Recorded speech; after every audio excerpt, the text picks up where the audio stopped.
الحمد لله نحمده ونستعينه ونستغفره ونؤمن به ونتوكل عليه ونعوذ بالله من شرور أنفسنا ومن سيئات أعمالنا من يهده الله فلا مضل له ومن يضلله فلا هادي له ونشهد أن لا إله إلا الله وحده لا شريك له ونشهد أن سيدنا ومولانا وملجانا ومأوانا محمدا عبده ورسوله أما بعد فأعوذ بالله من الشيطان الرجيم بسم الله الرحمن الرحيم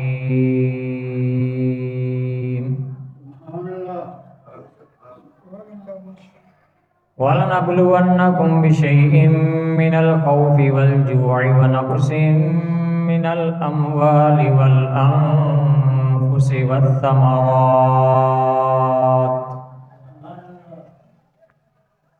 وبشر الصابرين الذين إذا أصابتهم مصيبة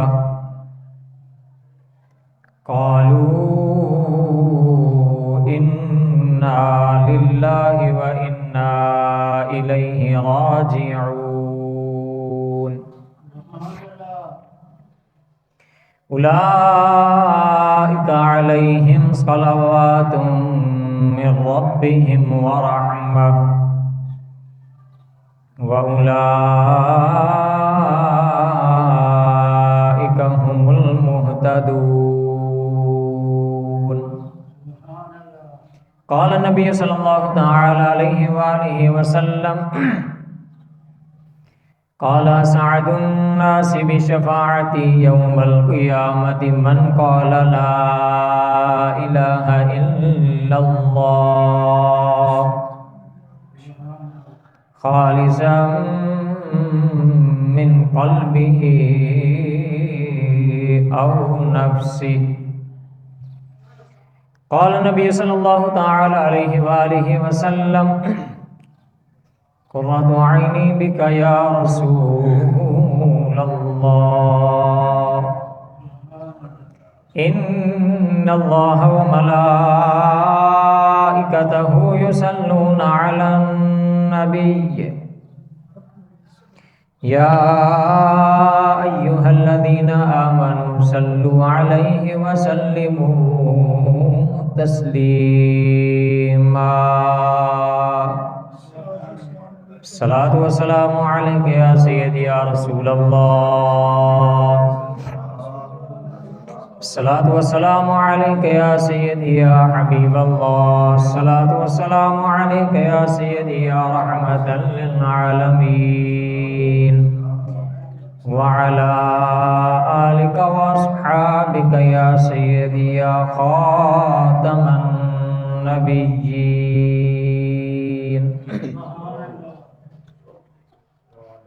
احباب ذی وقار،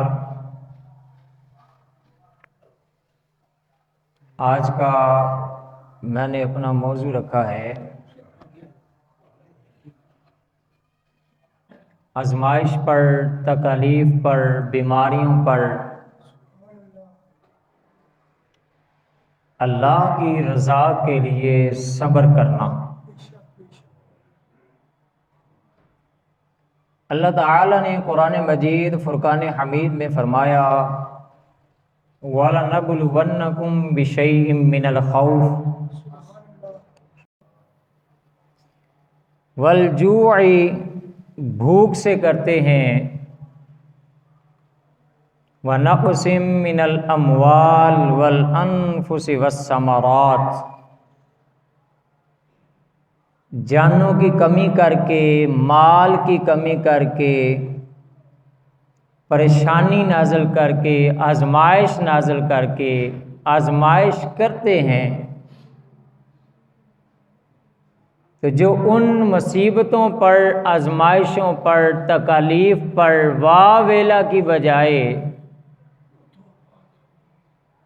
اللہ کی رضا کے لیے صبر کرتے ہیں، اللہ فرماتا ہے وَبَشِّرِ الصَّابِرِينَ، انہیں جنت کی بشارت عطا فرماتا ہے۔ وَبَشِّرِ الصَّابِرِينَ الَّذِينَ إِذَا أَصَابَتْهُمْ مُصِیبَۃٌ، ایمان والوں کی علامت یہ ہے کہ جب انہیں کوئی پریشانی پہنچتی ہے، کوئی آزمائش پہنچتی ہے، کوئی فوت ہو جاتا ہے، کوئی بیٹا، بھائی، باپ، والدہ، بیٹی، کوئی بھی رشتہ دار فوت ہو جاتا ہے، کوئی خسارہ پڑ جاتا ہے، مال میں کمی آ جاتی ہے، تنگی آ جاتی ہے، پریشانی آ جاتی ہے، تو اللہ کا قرآن کہتا ہے الذین اذا اصابتہم مصیبہ، کہ جب انہیں مصیبت پہنچتی ہے تو وہ فقط یہ کہتے ہیں انا للہ و انا الیہ راجعون، کہ اے اللہ ہم تیرے لیے ہیں اور تیری ہی طرف لوٹنے والے۔ اولئک علیہم صلوات من ربہم ورحمہ، اللہ تعالیٰ فرماتا ہے پھر ان پر میری رحمتیں ہوتی ہیں۔ وَأُولَئِكَ هُمُ الْمُهْتَدُونَ، یہی لوگ ہدایت والے۔ احباب ذی وقار، کوئی بھی نقصان ہو جائے، کوئی فوتگی ہو جائے، کوئی بھائی بہن رشتہ دار، بلا شبہ بہت بڑا صدمہ ہوتا ہے۔ کوئی مال میں کمی آ جائے، تنگی آ جائے، بلا شبہ پریشانی کا سبب ہوتا ہے۔ اس وقت ہمارے پاس دو آپشن ہیں بس، یا بندہ صبر کرے یا پھر شور کرے، شکوہ کرے، شکایت کرے، اللہ کی بارگاہ میں شکایت شکوے کرے۔ تو انسان شکایت شکوے کچھ مرضی کر لے، کوئی بھی انسان اللہ کا کچھ بھی نہیں بگاڑ سکتا۔ ہم پہ آزمائش، تکالیف، مصیبتیں آئیں، ہم اللہ تعالیٰ کو کچھ بھی کہتے رہیں، اپنا ایمان خراب کرنا ہے، خالق کائنات کا ہم کچھ بھی نہیں بگاڑ سکتے۔ الٹا اللہ فرماتا ہے ان الانسان لربہ لکنود، اللہ فرماتا ہے کہ یہ انسان ناشکرا ہے۔ اور دوسری جگہ قرآن کہتا ہے لئن شکرتم لازیدنکم ولئن کفرتم ان عذابی لشدید، کہ جو میری نعمت پر شکر ادا کرتے ہیں میں انہیں مزید عطا فرماتا ہوں، اور جو انکار کرتے ہیں وہ میرے عذاب کا انتظار کریں۔ تو دو آپشن بنتے ہیں ہمارے پاس، یا ہم صبر کریں یا شکوہ شکایت کریں۔ شکوہ شکایت کرنے سے کچھ بھی نہیں ہو سکتا، نہ کوئی مرا ہوا انسان واپس آتا ہے، نہ کوئی نقصان کی تلافی ہوتی ہے، بجائے بعض اوقات کفریہ کلمات کہہ کے بندہ دار اسلام سے خارج ہو جاتا ہے۔ اللہ تعالیٰ کی ذات میں کئی طرح کے شکوے کر کر کے۔ دوسرا آپشن ہے صبر کا، اور صبر ایسا کمال اللہ کا عطیہ ہے کہ خالق کائنات نے فرمایا کہ جو بندہ صبر کرے ان اللہ مع الصابرین، وہ بندہ تنہا نہیں ہوتا، اس کے ذات میری ذات ہوتی ہے۔ ان اللہ مع الصابرین، ایک عام جی پنجابی دی مثال ہے ساڈے وچ، مطلب کوئی وڈا بندہ، وزیر مشیر کوئی وڈا کہہ دے یار تو فلانا کام کر میں تیرے نال ہاں، فلانی تیری گل دے نال ہاں، میں ہر جگہ تیرے نال ہاں، وہ بندے واسطے بڑی ایک سیکیورٹی بن جاتی ہے، بڑی اہمیت بن جاتی ہے کہ میرے نال کوئی ہے۔ اور ادھر خالق کائنات نے فرمایا کہ جو بندہ صبر کرے، میری رضا کے لیے صبر کرے، اللہ تعالیٰ فرماتا ہے ان اللہ مع الصابرین، پھر کوئی اور نہیں، اللہ کی ذات اس بندے کے ساتھ ہوتی ہے۔ اور پھر اگلا اجر قرآن مجید میں بے شمار آیات ہیں صبر کے حوالے سے، انما یوفی الصابرون اجرہم بغیر حساب، کہ جو صبر کرنے والے ہیں اللہ انہیں بغیر حساب کے اجر عطا فرماتا ہے۔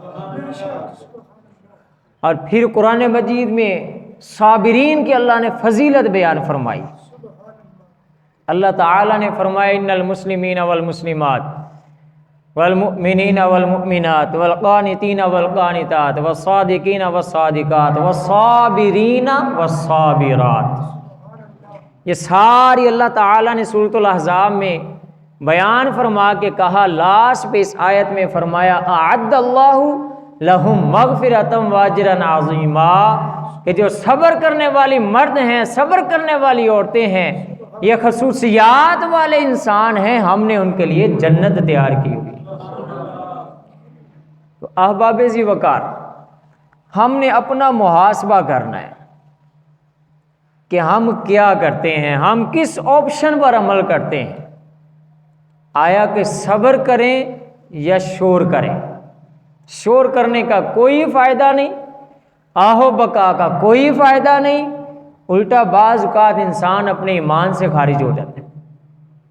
لیکن اگر صبر کرے اللہ کی رضا کے لیے، احادیث مبارکہ میں آتا ہے، صحیح بخاری و مسلم شریف کی حدیث مبارکہ ہے، رسول اللہ صلی اللہ تعالیٰ علیہ وسلم نے فرمایا کہ جب کسی کا بچہ فوت ہو جاتا ہے تو اللہ تعالیٰ فرشتوں سے پوچھتا ہے کہ تم اس کی جان نکال کر لے آئے، تم اس کے دل کے ٹکڑے کو لے آئے، اس کی کیا کیفیت تھی؟ تو اللہ کے فرشتے کہتے ہیں کہ یا اللہ ہم گئے تو باوجود اس کا بیٹا سامنے مرا ہوا تھا، اس کا فلاں رشتہ دار مرا ہوا تھا، لیکن وہ پھر بھی تیری ثنا کر رہا تھا، تیری حمد بیان کر رہا تھا، اور زبان سے کہہ رہا تھا انا للہ و انا الیہ راجعون۔ تو خالق کائنات پھر فرماتا ہے فرشتوں اس انسان کے لیے جنت میں محل بنا دو جس کا نام بیت الحمد رکھ دو، اس کے لیے محل بنا دو کہ وہ میری رضا کے لیے صبر کر رہا ہے۔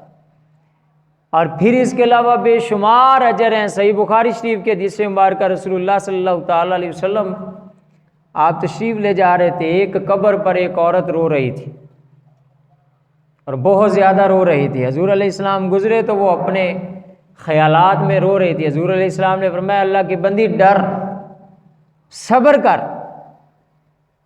اس نے کہا کہ اللہ کے بندے تجھے نہیں پتا مجھے کتنا بڑا صدمہ ہے، اگر تجھے پتہ چل جائے تو مجھے ایسے نہ کہے، اسے نہیں پتا تھا حضور ہے۔ آقا کریم صلی اللہ علیہ وسلم نے پھر فرمایا، 3 مرتبہ فرمایا، وہ اپنی بات پہ لگی رہی، حضور چلے گئے۔ کسی نے اس عورت کو بتایا کہ تمہیں پتہ ہے کس کو کہہ رہی تھی؟ وہ حضور علیہ السلام تھے۔ وہ بڑی شرمندہ ہوئی، بھاگ کے حضور کی بارگاہ میں، یا رسول اللہ مجھے معاف فرما دیں، مجھے علم نہیں تھا۔ آقا کریم صلی اللہ علیہ وسلم نے فرمایا کہ صبر تو اسی وقت تھا جب صدمہ پیش آتا ہے، اولین جب صدمہ پیش آتا ہے، مصیبت آتی ہے، کوئی فوت ہوتا ہے، اس وقت صبر ہوتا ہے کہ جس کا اجر خالق کائنات انسان کو بے حساب عطا فرما دیتا ہے۔ تو گرامی قدر، اگر احادیث مبارکہ میں دیکھا جائے،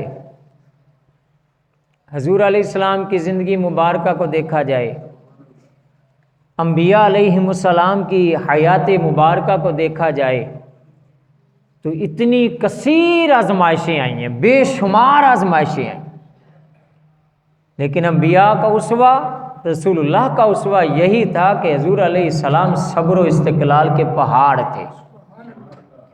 حضور علیہ السلام پر ظلم و ستم کی انتہا ہوئی، حضور علیہ السلام کو معاذ پتھر مارے گئے، پاؤں تک لہو لہان ہو گئے، آپ کے جسم اقدس پر اوجڑیاں پھینکی گئی، معاذ اللہ ساحر مجنوں کہا گیا، معاذ اللہ کیا کچھ نہیں کہا گیا، لیکن آقا کا اسوہ یہ ہے کہ حضور علیہ السلام صبر و تحمل اور استقلال کا پہاڑ ثابت ہو۔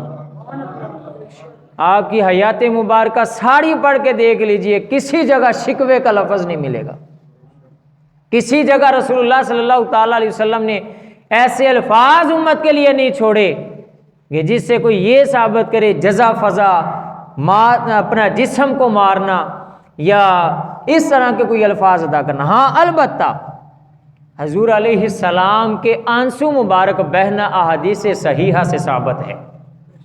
سعد بن ابی وقاص رضی اللہ تعالیٰ عنہ کے وصال پر رسول اللہ صلی اللہ علیہ وسلم نے آنسو بہائے۔ آپ اپنی صاحبزادی سیدہ رقیہ رضی اللہ تعالیٰ عنہ کے وصال پر آپ نے آنسو بہائے۔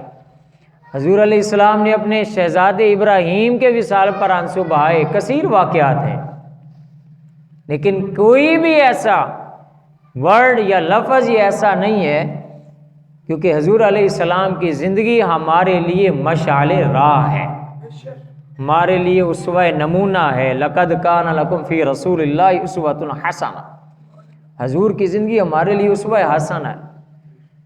تو ہمیں اپنا محاسبہ کرنا ہے کہ ہم کیا کرتے ہیں۔ سیدنا ایوب علیہ السلام اللہ کے پاک پیغمبر، یہ حضرت اسحاق علیہ السلام کے بیٹے ایس کے ہی شجر سے، ان کی ہی لڑی سے تھے۔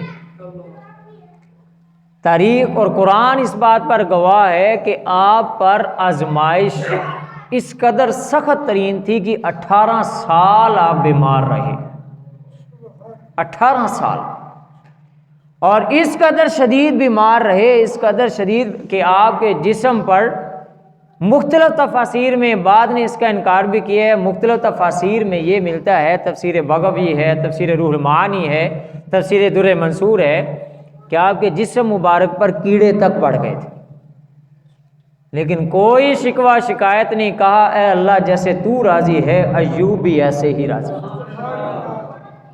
خالق کائنات نے پھر فرمایا نعم العبد انہ اواب، وہ ہمارا بہترین بندہ تھا۔ 18 سال اولاد تک چھوڑ گئی، مال ختم، سب کچھ ختم ہو گیا، اللہ تعالیٰ کی طرف سے آزمائش، سب کچھ ختم ہو گیا۔ تو اللہ تعالیٰ کی بارگاہ میں پھر آپ نے دعا کی، اللہ تعالیٰ کی بارگاہ میں کہا وَاذْكُرْ عَبْدَنَا ایوب اذ نادى رَبَّهُ أَنِّي مَسَّنِيَ الشَّيْطَانُ بِنُصْبٍ وَعَذَابٍ ارْكُضْ بِرِجْلِكَ هَٰذَا مُغْتَسَلٌ بَارِدٌ وَشَرَابٌ۔ اللہ کی بارگاہ میں جب دعا مانگی، وَأَيُّوبَ إِذْ نَادَىٰ رَبَّهُ، اللہ کی بارگاہ میں دعا مانگی، فَاسْتَجَبْنَا لَهُ فَكَشَفْنَا مَا بِهِ مِن ضُرٍّ، خالق کائنات نے پھر دعا قبول فرمائی اور اللہ تعالیٰ نے چشمہ جاری فرمایا، اس میں غسل کیا، اللہ تعالیٰ نے ویسا ہی کر دیا جیسے وہ 18 سال پہلے تھے۔ لیکن 18 سال رسول حضرت ایوب علیہ السلام نے صبر فرمایا، 18 سال کا عرصہ، اور پھر اللہ تبارک و تعالیٰ نے آپ کو کہا وَوَهَبْنَا لَهُ أَهْلَهُ وَمِثْلَهُمْ مَعَهُمْ رَحْمَةً مِّنْ عِندِنَا وَذِكْرَىٰ لِأُولِي الْأَلْبَابِ، اللہ تعالیٰ نے مال بھی بے شمار دیا، اولاد بھی دی، سب کچھ بے شمار عطا فرما دیا، وجہ کہ اللہ کے نبی ایوب علیہ السلام نے صبر فرمایا۔ خالق کائنات تو قرآن پڑھ رہا ہوں، وَوَهَبْنَا لَهُ أَهْلَهُ وَمِثْلَهُمْ مَعَهُمْ رَحْمَةً مِّنْ عِندِنَا، بے شمار دگنا تگنا کر کے اللہ نے عطا فرمائی، کہ انہوں نے اللہ تعالیٰ نے کی رضا کے لیے صبر فرمایا۔ پھر رسول اللہ صلی اللہ علیہ وسلم کے بعد صحابہ کرام رضوان اللہ تعالیٰ علیہ مجمعین کی زندگی حیات مبارکہ کا مطالعہ کیا جائے تو حضرت بلال کے واقعہ آپ سارے سنتے رہتے ہیں۔ سیدنا بلال رضی اللہ تعالیٰ پر مظالم ڈھائے گئے، حضرت سیدنا سمیہ رضی اللہ تعالیٰ عنہ بے شمار مظالم ڈھائے گئے، یہاں تک کہ ابو جہل نے نیزہ مار کے شہید کر دیا، شرمگاہ پر نیزہ مار کے شہید کر دیا۔ حضرت عمار رضی اللہ تعالیٰ عنہ بے شمار ظلم ڈھائے گئے، حضرت یاسر رضی اللہ تعالیٰ عنہ بے شمار ظلم ڈھائے گئے، حضرت سیدنا صہیب رومی رضی اللہ تعالیٰ عنہ بے شمار ظلم ڈھائے گئے، سلیمان فارسی اتنا کثیر لمبا سفر کر کے آئے۔ ان سب صحابہ کی مثال ہمارے سامنے ہے کہ انہوں نے کیسے صبر کا ذریعہ اختیار کیا، کیسے کس طرح صبر کیا۔ سیدنا حبیب بن زید رضی اللہ تعالیٰ عنہ، ان کے بارے میں آتا ہے کہ جب جنگ یمامہ ہوئی تو سیدنا صدیق اکبر رضی اللہ تعالیٰ نے مسیلمہ کذاب کی طرف بھیجا، تو یہ صف اول میں تھے، دستہ اول میں تھے، پکڑے گئے۔ مسیلمہ کذاب نے ان کو سامنے کھڑا کر دیا، کہا کہ تو ایک مرتبہ کہہ دے کہ میں اللہ تیرا خدا ہے اور میں تیرا رسول ہوں تو میں تجھے چھوڑ دوں گا۔ تو سیدنا حبیب بن زید نے کہا کہ جس زبان سے میں نے حضور کو آخری نبی کہہ دیا ہے وہ زبان کسی اور کو نبی نہیں کہہ سکتا، چاہے میرا جسم کا ایک ایک ٹکڑا کیوں نہ الگ ہو جائے، میں آخری لمحے تک آقا کو ہی نبی خاتم النبیین مانوں گا۔ اس نے ہاتھ کاٹ دیا، دوسرا ہاتھ کاٹ دیا، پھر سوال، تیسرا پاؤں پھر کاٹ دیا، دوسرا پاؤں کاٹ دیا، آنکھیں نکلوا دی، یہاں تک کہ سیدنا حبیب بن زید رضی اللہ تعالیٰ عنہ کو بے دردی سے شہید کیا۔ اس کے باوجود آپ صبر سے آپ ساری کی ساری مصیبتیں جھیلتے رہے اور ایک ہی نعرہ لگایا کہ حضور آخری نبی۔ سیدنا حبیب بن زید رضی اللہ تعالیٰ۔ اسی طرح صحابہ اکرام رضوان اللہ تعالیٰ علیہ مجمعین کی مثالیں، سیدنا عروہ بن مسعود رضی اللہ تعالیٰ، آپ اسلام قبول کیا، حضور کی بارگاہ میں دعا کروائی، کہا یا رسول اللہ مجھے آپ حکم دیں میں اپنے قبیلہ میں جا کے اسلام کی دعوت دوں۔ حضرت عروہ بن مسعود رضی اللہ تعالیٰ عنہ کو حضور نے فرمایا کہ تم جاؤ گے تو تم وہاں پہ تمہارے قبیلے والے تم پر ظلم و ستم کریں گے، شاید وہ تمہیں قتل کر دیں۔ کہا یا رسول اللہ مجھے اجازت دیں۔ حضور علیہ السلام نے اجازت دے دی۔ آپ اپنے قبیلے میں گئے تو وہاں پہ جا کے لات اور منات بت تھے، ان کے پاس جا کے رک گئے، کہنے لگے اب تمہاری شامت آ گئی ہے، ان قریب تم ختم ہونے والے ہو، ذلیل و رسوا ہونے والے ہو۔ کیوں؟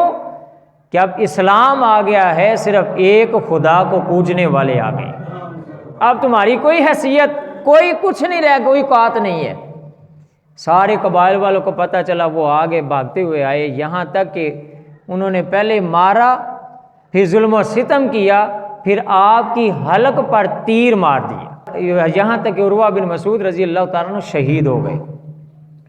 آقا کریم صلی اللہ علیہ وسلم کو پتہ چلا، حضور علیہ السلام نے پھر مثال دے کر فرمایا کہ عروہ بن مسعود نے صبر کیا، ایمان پر سلامتی رکھی، دین پر پختگی رکھی، جس کی وجہ سے اللہ تعالیٰ نے صاحب یاسین کی طرح ان کو جنت میں داخل فرما دیا۔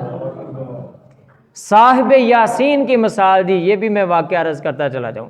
سورۃ یاسین شریف میں ایک واقعہ ہے حبیب بن نجار کا، یہ انطاکیہ شہر کا واقعہ ہے۔ حضرت عیسیٰ علیہ السلام کے یہ حواری تھے حبیب بن نجار، قرآن مجید میں ان کا تفصیل سے واقعہ ہے۔ سورۃ یاسین شریف میں وجاء رجل من اقصى المدینۃ یسعى قال یا قوم اتبعوا المرسلین اتبعوا من لا يسألكم اجرا وهم مهتدون، کہ حبیب بن نجار یہ انطاکیہ بستی میں گئے، جا کے کہنے لگے کہ لوگو تم کیوں بتوں کی پوجا کرتے ہو، غیر اللہ کے سامنے کیوں سجدہ کرتے ہو، تم اللہ کو مانو، اللہ کی عبادت کرو، توحید پر قائم ہو جاؤ۔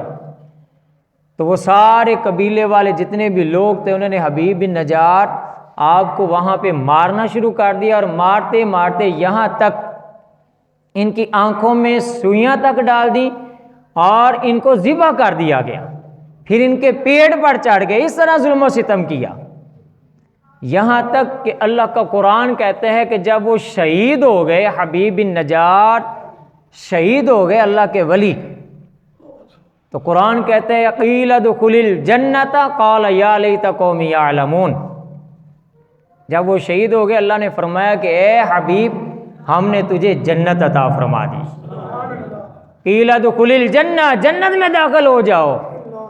تو حبیب بن نجار جب جنت میں داخل ہو گئے، پھر انہوں نے خواہش فرمائی، قرآن کہتا ہے 23واں سپارہ، خواہش کی، کہا یا اللہ کاش، قال یا لیت قومی یعلمون، کاش میری قوم جان لے کہ صبر کا کتنا پھل ملتا ہے، توحید کا کتنا پھل ملتا ہے، اللہ کو ایک ماننے کا کتنا پھل ملتا ہے۔ بما غفر علی ربی وجعلنی من المکرمین، شہادت کے بعد اللہ نے میری بخشش فرما دی۔ بما غفر علی ربی، میرے اللہ نے مجھے بخش دیا ہے، وجعلنی من المکرمین، اور خالق کائنات نے مجھے اپنا مقرب بنا لیا۔ کاش میری قوم کو بھی پتہ چل جائے اور وہ بھی اللہ کو ایک مانے، اور انہیں پتہ چلے کہ مرنے کے بعد کتنی جنت اللہ نے سجائی ہوئی۔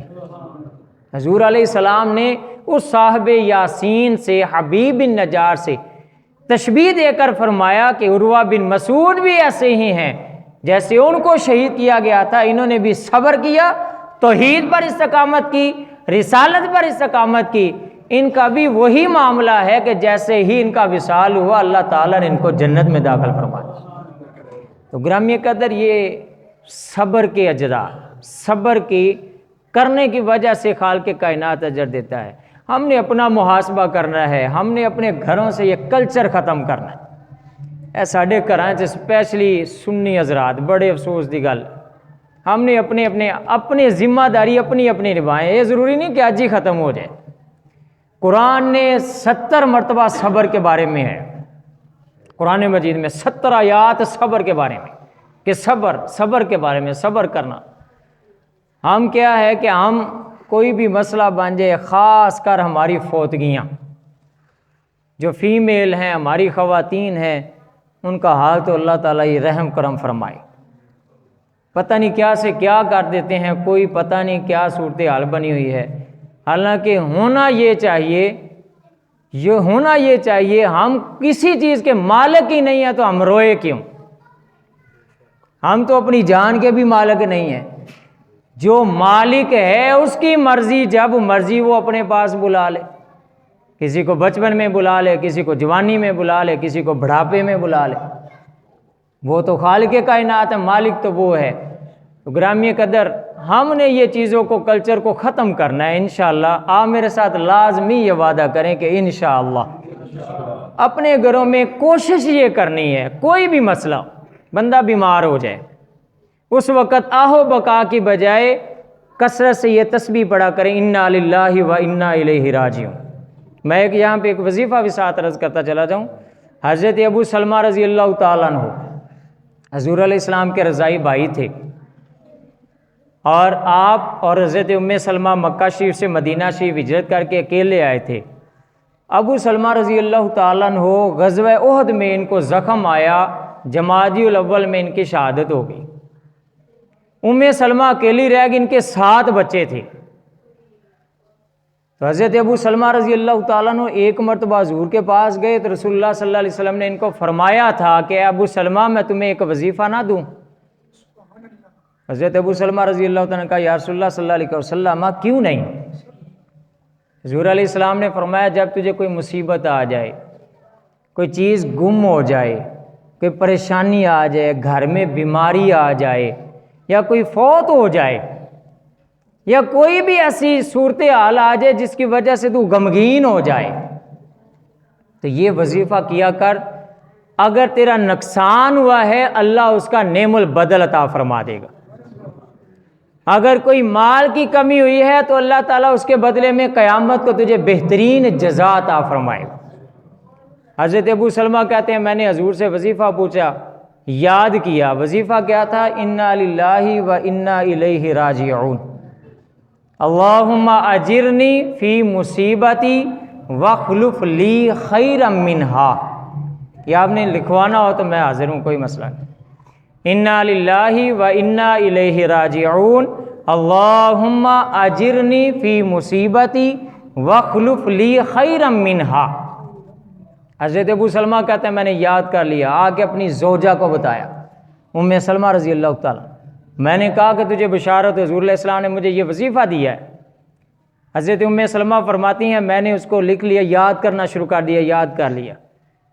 پھر جمادی الاول میں ابو سلمہ رضی اللہ تعالیٰ عنہ کا وصال ہو گیا۔ ام سلمہ اور ابو سلمہ یہ دونوں میاں بیوی مکہ سے مدینہ آئے تھے۔ ام سلمہ کہتی ہیں میرا کوئی ہے ہی نہیں تھا مدینہ شریف میں، اب میں پریشان تھی، میرے 7 بچے ہیں، ابو سلمہ کی شہادت ہو گئی، میرا کیا بنے گا؟ لیکن مجھے وہ وظیفہ یاد تھا جو حضور نے ابو سلمہ کو عطا فرمایا۔ کہتی ہیں میں پڑھتی رہی، اس وظیفہ کی وجہ سے، صبر کرنے کی وجہ سے خالق کائنات نے میرے اتنے مقدر بنا دیے کہ اللہ تعالیٰ نے مجھے حضور کی ہی زوجہ کا شرف عطا فرما دیا۔ یہ ام سلمہ حضور کی زوجہ ہیں، ام المومنین ہیں، آقا کریم صلی اللہ علیہ وسلم کی زوجہ ہیں۔ اتنی بڑی سعادت مل گئی ام سلمہ رضی اللہ تعالیٰ عنہا کو، 7 بچے حضور کے ربائب ہیں، اور ام سلمہ فرماتی ہیں کہ یہ سارا اجر مجھے اس وجہ سے ملا کہ میں نے اس وظیفہ کو تسلی سے پڑھتی رہی، حالانکہ مدینہ میں میرا کوئی بھی نہیں تھا، نہ کوئی رشتہ دار بھی نہیں تھا، نہ کوئی مجھے نظر ہی آ رہا تھا کہ کس کے ساتھ میری شادی ہو جائے یا میرے بچوں کا بندوبست ہو جائے، لیکن اللہ تعالیٰ نے ایسا بندوبست فرمایا کہ مجھے اللہ تعالیٰ نے ام المومنین کا شرف عطا فرما دیا، حضور کی زوجہ بن گئی۔ تو گرامی قدر، ہم نے اس کلچر کو کرنا ہے۔ بے شمار احادیث مبارکہ ہیں، وقت کی قلت ہے، بے شمار واقعات ہیں، بے شمار احادیث مبارکہ ہے، صحیح ترین بخاری اور مسلم میں بے شمار احادیث مبارکہ ہیں کہ جس میں اللہ تبارک و تعالیٰ نے رسول اللہ صلی اللہ علیہ وسلم نے صبر کا فرمایا، صبر۔ اور سب سے میں نے پہلی بھی بات فرمائی ہے، ان اللہ مع الصابرین۔ اس چیز کو بندہ مد نظر رکھے نا کہ میرے اوپر کوئی پریشانی آئی ہے، اللہ بندے کو یہ نہیں سوچنا چاہیے تھا کہ میں تو مر گیا، ڈوب گیا، میرے پوچھ سے بلے کچھ رہ ہی کچھ نہیں گیا، ایسی بات۔ اللہ فرماتا ہے تو صبر کر، میں تیرے ساتھ۔ تو جس بندے کے ساتھ اللہ کی ذات ہو، کیا وہ کبھی بھی کسی بھی جگہ کوئی خسارہ ہو سکتا ہے؟ ہاں البتہ آزمائش ہو سکتی ہے، آزمائش ہو سکتی ہے، لیکن اگر اس دنیا میں اس کو اجر نہیں ملتا ہے تو آخرت میں بلا شبہ بے شمار اجر اللہ تعالیٰ فرمائے گا۔ کیوں؟ ان اللہ مع الصابرین، اللہ کی ذات اس بندے کے ساتھ ہوتی ہے۔ ہم نے اس بات کو لازمی اس چیز کو لے کے جانا ہے، ذہن میں بٹھانا ہے۔ آپ اگر کہیں تو میں ساری احادیث آپ کو لکھ کے دے دوں کہ ذہن میں بٹھائیں، یاد رکھنی چاہیے۔ ہمارے ہاں کوئی بیمار ہو جائے، فوتگی ہو جائے، خاص کر کوئی فوتگی ہو جائے کسی بھی کار، چاہے کوئی بزرگ ہی کیوں نہ فوت ہو جائے، کوئی چھوٹا بچہ بھی کیوں نہ ہو، جدو جندے ہوندے نے ادو کوئی پوچھدا نہیں، فوت ہو جائیں سارے آدھا فرض سمجھتے ہیں اچھی بیان کرنا، فرض واجب سمجھ کے، جن نے نہیں رویا انہوں سمجھتے ہیں کہ پتہ نہیں انہیں دکھ ہی نہیں ہے۔ اللہ کے بندے دکھ انہوں نہیں کہنا کہ آپ آہو بکا کر کے سارے محلے نو سنانا تے شہر نو سنانا۔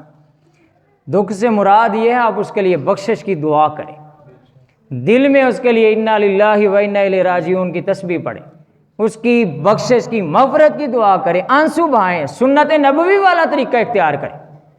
جب حضور والا طریقہ ہوگا، آقا والا طریقہ ہوگا، قرآن والا طریقہ ہوگا، بلا شبہ میرا اللہ تعالیٰ بڑا رحیم و کریم ہے۔ اگر وہ گناہگار بھی ہو تو ہم اگر یہ اپنا لے احادیث سے یہ بات ثابت ہے، اللہ تعالیٰ ان کے صبر کی وجہ سے اس بندے کی بھی بخشش فرما دیتا ہے، ان ہمارے عمل کی وجہ سے۔ اور اگر اسی باں شروع کر لیے، اگر انہوں نہیں بھی عذاب ہونا تو وہ عذاب کا سبب ہم خود بنا رہے ہیں اس کے لیے، ہم اس کے لیے کوئی رہنمائی نہیں کر رہے، اس کی رحم دلی نہیں کر رہے، اس کے ساتھ کچھ بھی نہیں کر رہے، بلکہ ہم الٹا اس کے لیے عذاب کا سبب بن جاتے ہیں۔ تو ہم جانے والے کے لیے کم از کم ایک تو تحفہ دیں، اس کو ایک تو تحفہ دیں کہ اس کے لیے صبر کریں۔ ظاہر ہے بیٹا فوت ہو جائے تو باپ سے بڑھ کر کسی کو صدمہ نہیں ہوتا، بھائی فوت ہو جائے بھائی کو سب سے بڑا صدمہ ہوتا ہے، ماں کو صدمہ ہوتا ہے۔ اس وقت اس چیز کو لازمی مد نظر رکھے، قرآن کو سامنے، حدیث کو سامنے، کہ میں نے اللہ کے سامنے جواب دینا ہے۔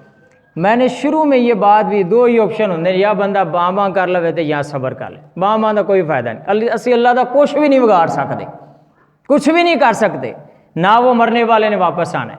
لیکن اگر صبر کریں گے، اپنا بھی فائدہ ہے، مردے کا بھی فائدہ ہے، قیامت کے دن اللہ تعالیٰ اجر بھی عطا فرما دے۔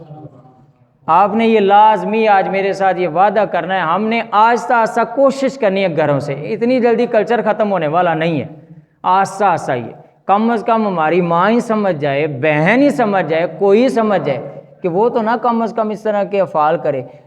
عورت مرد کو تو چاہیے ہی نہیں نا اس طرح کا کوئی ڈرامہ کرے، وہ تو کرنا ہی نہیں چاہیے، مرد کو تو اللہ تعالیٰ نے الرجال قوامون علی النساء ویسے ہی طاقتور بنایا، الرجال قوامون، قرآن کہتا ہے 5واں سپارہ، مرد کو تو زیب ہی نہیں یہ چیز دیتی، یا باں باں کرن دی یا بین کرن دی۔